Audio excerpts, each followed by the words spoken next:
Welcome back. Today I've caught a cat, purry and furry, sometimes frisky and risky. So we're talking about now and becoming free from the prison of time. And as I mentioned earlier in the week, and if you've ever read the book Power of Now, and it really, that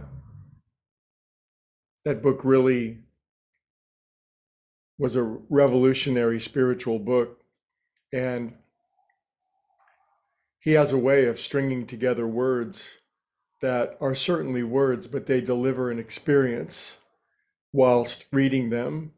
And I believe the only way that Eckhart Tolle could string together words in a sequence like that delivers the experience that that book does for those who are ready to hear it is that he's had the experience himself.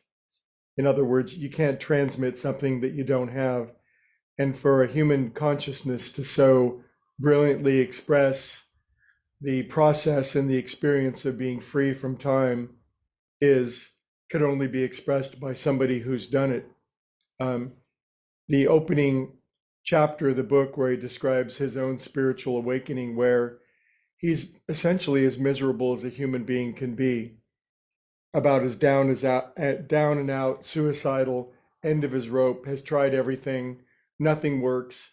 Life is constant, moment to moment, excruciating misery. And he's just had it. He's on the edge of self-extinguishing. And all of a sudden, poof, he goes to sleep in misery and he wakes up and everything has changed.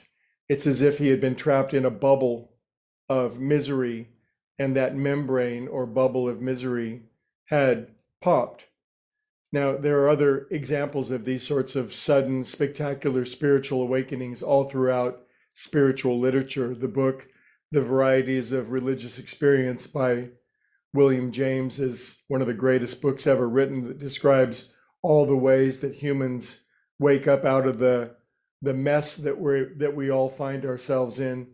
In the book of Acts, ACTS, Jesus dies, the disciples are cruising around, they're lost, they're discouraged, they really have no ability to do anything, and then all of a sudden they're overcome by a rapturous experience that overwhelms and changes everything for them. Now, these examples of humans suddenly and instantaneously snapping out of the prison, the delusion of time, we hear those stories, and yet they are exceedingly rare. And is it necessary that we have one of those? I don't think it is. In the book, The Varieties of Religious Experience, that I was just talking about by William James, brilliant writer, he talks about something called the educational variety of the spiritual experience. It's something that unfolds over time. So it doesn't really matter whether it happens all at once or whether it happens incrementally. The time will come, and that time will be now, when we shall be released from this time-bound experience, this feeling of a vast past that we've slogged our way through and that has so deeply influenced us, and this unbelievably unknown, stretching forward, uncertain future that we have to guard ourselves against. And thus that experience of being caught in time leads to one primary misery, and the yogis identified it thousands of years ago, and it's called abhinavesa, and abhinavesa essentially means fear. When we're time bound, there's a sense of regret and loss and sentimentality over the past, oftentimes, or there's a sense of uncertainty, worry, catastrophizing what's going to happen in the future, and thus infinite spiritual beings are reduced down to their lowest common denominator, our smallest and most limited self. And then almost every excuse we have has to do with time. I don't have enough time, I'm running out of time, there will never be enough time, etc., etc. And then when we wake up out of that, we realize, and we can actually say to ourselves, and we know it in our heart of hearts, we say, I live in eternity, and we know that to be true. We're always going to be present. We're always going to be in this playground, and whatever it is we want to aim our consciousness at, we simply aim ourselves in that direction, and that will unfold. And that's the playground of time and space rather than the prison of time and space. Do you get the difference? Do you see how an infinite spiritual being with the right mindset would see time and space as a marvelous playground to play in, all the space with all the stuff that we could ever want or desire, and all the time we need to move and evolve and grow in that direction. Thus, the suffering of life would turn into the joy of life. Life is a playground.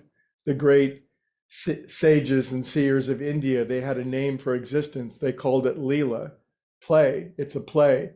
But with the wrong mindset, stuck in time and space, existence is suffering, dukkha, as the Buddha called it. So we will snap out of this prison of time, but we must do 3 words. We must practice the presence. When we feel our mind habitually straying into the past where it was better or where we were traumatized, or into the future where everything is going to work out or nothing is going to work out, we must simply take ourselves by the scruff of the neck and say, I'm an eternal spiritual being living in eternity, and I will do the most important thing. I will snap myself out of the prison of time, because now is the appointed time, and now is the moment of salvation. Okay, I'll see you in a future moment of now. Have a beautiful day.